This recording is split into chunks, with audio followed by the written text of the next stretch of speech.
안녕하세요. 반갑습니다. 오늘은 2025년 3월 20일 목요일입니다. 교과 나눔 시간에 오신 여러분들을 진심으로 환영합니다. 우리는 이번 주에 2025년도 제1기 사랑과 공의 12과를 살펴보고 있습니다. 가장 큰 두 계명에 대해서 살펴보고 있는데요. 이제는 목요일 소지의 교과 내용을 살펴보도록 하겠습니다. 기도하겠습니다. 하늘에 계신 저희들의 아버지 감사합니다. 하나님, 저희들에게 하나님의 말씀으로 살 수 있도록 하신 은혜로 인하여 감사합니다. 그리고 우리의 삶의 지표가 되는 말씀을 주고 또 그 말씀을 순종할 수 있는 마음 허락하심을 감사합니다. 하나님, 그 마음이 우리의 삶에 이루어질 수 있도록 주의 영이 함께 하셨기를 간구합니다. 이 시간에도 하나님께서 우리의 마음에 좌정하여 주셔서 우리의 온전히 우리를 주관하여 주었기를 간구드리오며 거룩하신 예수님의 이름으로 기도드렸습니다. 아멘. 예, 감사합니다. 목요일 교과의 소제목은 내 이웃이 누구니까라입니다. 누가복음 10장 29절의 말씀과 우리가 일요일 소지에서 살펴보았던 마태복음 22장 37절 이후의 말씀은 같은 내용 같지만은 조금은 차이가 있습니다. 우리가 먼저 그것을 비교를 해보기를 원하는데요. 우리가 일요일 소지에 살펴보았던 마태복음 22장에서 한 율법사가 선생님이여, 율법 중에 어느 계명이 크니까? 라고 질문을 했습니다. 그때 예수님께서 대답하시기를 마태복음 22장 37절에 40절에 있는 말씀을 보면요, 예수께서 가라사대 내 마음을 다하고 목숨을 다하고 뜻을 다하여 주 너희 하나님을 사랑하라 하셨으니 이것이 크고 첫째 되는 계명이요 둘째는 그와 같으니 내 이웃을 내 몸과 같이 사랑하라 하셨으니 이 두 계명이 온 율법과 선지자의 강령이니라 라고 했습니다. 그러나 오늘 살펴볼 누가복음에서는 율법사가 예수님께 뭐라고 질문하냐면, 선생님, 내가 무엇을 하여야 영생을 얻으리까? 라고 질문했습니다. 마태복음에서는 어떤 계명이 큰지를 여쭤봤다면, 이번에는 어떻게 하면 내가 영생을 얻겠습니까? 영생을 얻기 위해서 무엇을 어떻게 해야 되겠습니까? 라고 물은 것입니다. 이 율법사의 질문에 예수님께서 대답하시기를 뭐라고 대답하셨냐면은, 율법에 무엇이라 기록되었으며 너는 어떻게 믿고 있느냐라고 되물으셨습니다. 그때 율법사가 뭐라고 대답하냐면은 예수님께서 말씀하신 그 문장을 그대로 이야기합니다.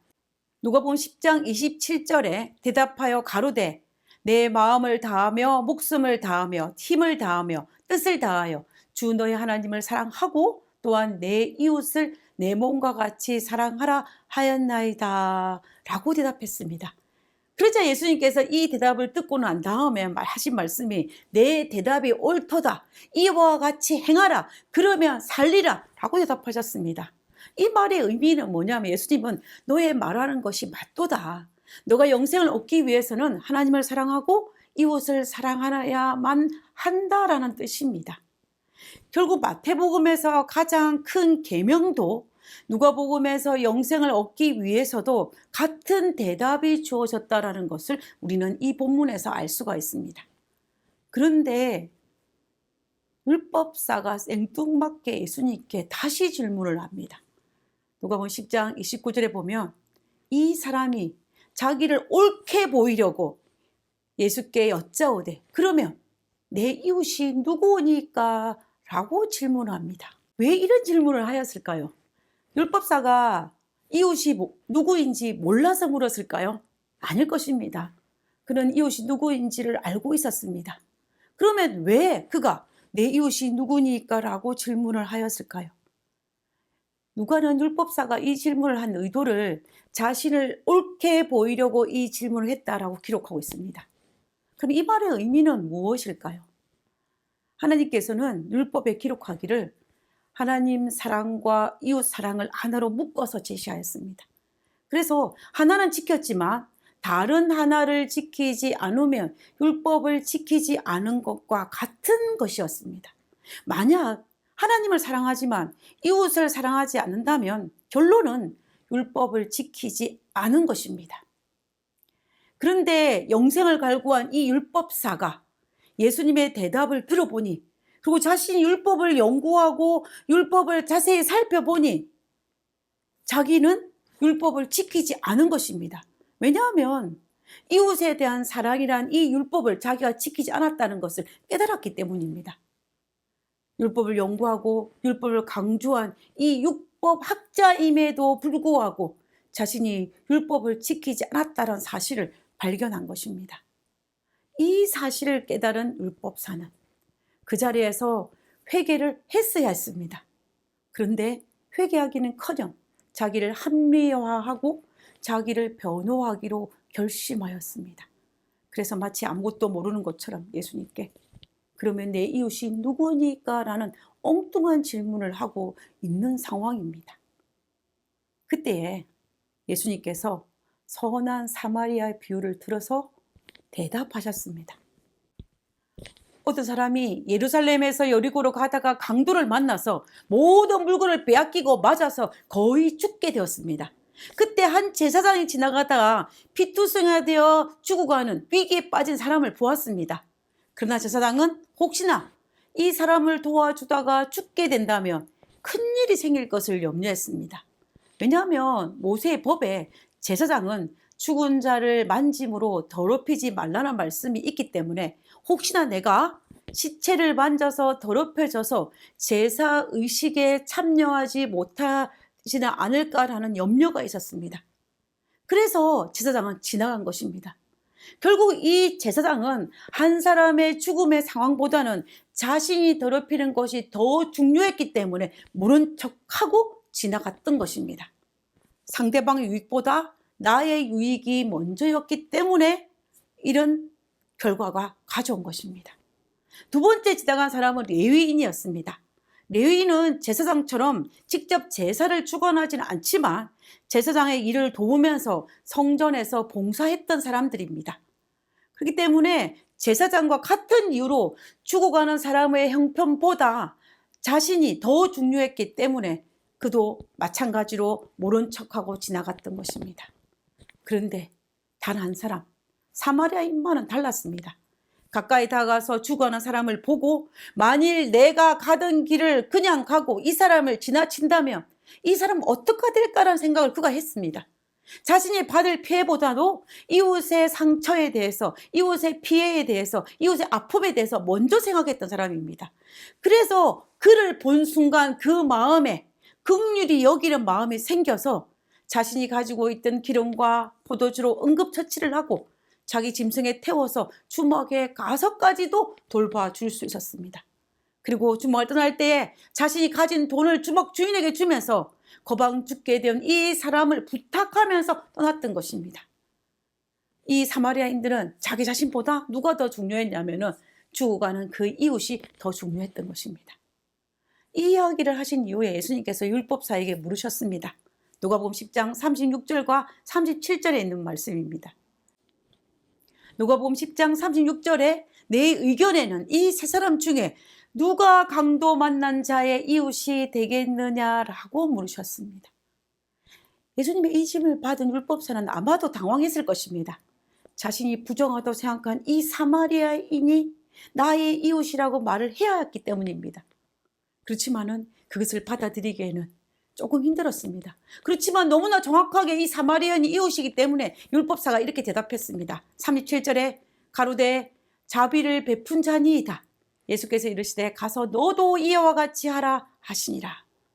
예수님께서 너도 율법사의 너도 이 사마리아인처럼 행하여 아픈 자의 이웃이 되라라고 말씀하셨습니다.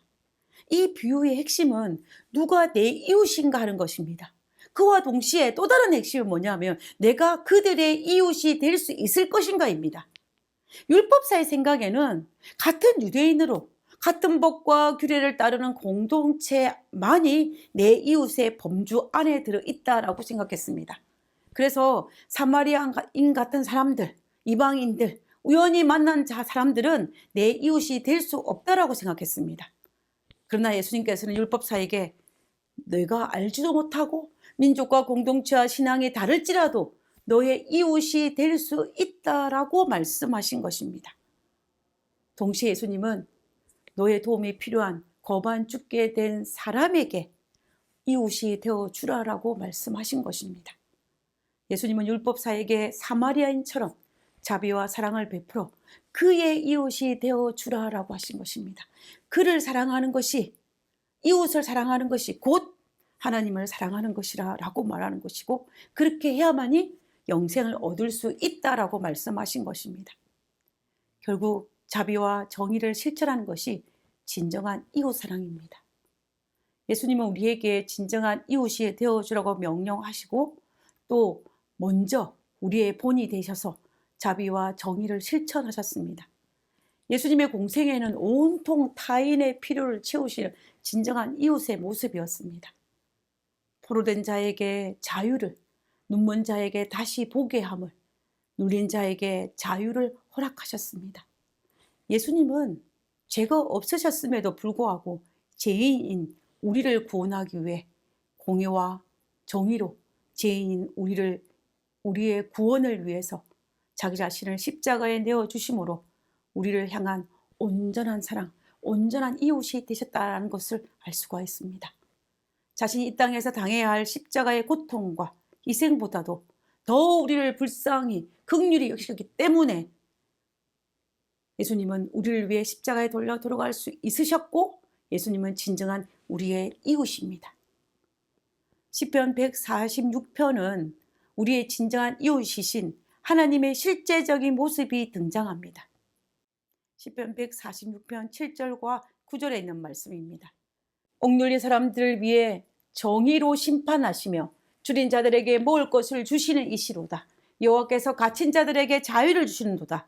여호와께서 맹인의 눈을 여시며 여호와께서 비굴한 자들을 일으키시며 여호와께서 의인들을 사랑하시며 여호와께서 나그네들을 보호하시며 고아와 과부를 붙드시고 악인들의 길을 굳게 하시는도다. 우리의 진정한 이웃이신 예수님이 이렇게 하신 것처럼 우리를 향해 너도 가서 억눌린 사람들을 위해 정의로 심판하며 줄인 자들에게 먹을 것을 주며 갇힌 자들에게 자유를, 그리고 명인과 비굴한 자들을 도우며 나그네 된 자들을 보호하며 고아와 과부를 돕는 선한 사마리아인이 되어 그들의 이웃이 되어 주라고 말씀하신 것입니다. 영감의 교훈을 한번 읽어보도록 하겠습니다. 형제의 고통을 돌아보라. 우리 중에 가난한 자들과 고통하는 자들을 두심으로 주님은 우리 마음에 무엇이 있는지를 시험하신다. 우리는 안전하게 원칙에서 벗어날 수 없으며 적인을 어길 수 없고 자비를 소홀히 할 수 없다. 형제가 망해가는 것을 볼 때 그냥 지나쳐 가서는 안 되며 그를 도움으로 하나님의 말씀을 성취하고자 단호하게 적극적인 노력을 기울여야 한다. 우리의 일에 우리의 자아가 반영되지 않고서는 하나님의 특별한 지시에 상충되게 일할 수 없다. 우리는 하나님을 사랑하는 사람으로서 하나님의 명령을 따라서 이웃을 향한 사랑을 실천함으로 온전히 하나님의 큰 두 계명을 지키는 우리 모두가 되어야 하겠습니다. 그것이 바로 무엇이냐면 그들의 진정한 이웃이 되어주는 것이고, 우리의 도움이 필요한 그들에게 이웃이 되어주는 것이 바로 예수님께서 말씀하신 그 사랑을 실천하는 것임을 우리가 알 수가 있습니다. 이것이 바로 정의를 온전히 세우는 것입니다. 우리는 그 명령을 따라서 오늘 하루도 우리의 도움이 필요한 자들에게 진정한 이웃이 될 수 있는 우리 모두가 되기를 간절히 바라면서 기도하고 목요일 국가 내용을 마치도록 하겠습니다. 기도하겠습니다.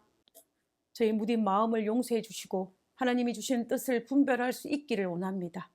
잘못된 마음으로 우리 가운데 주신 소중한 영혼을 고통과 어려움의 대상으로만 보는 연약함을 불쌍히 여기시고 주님의 마음을 가지도록 은혜를 주옵소서.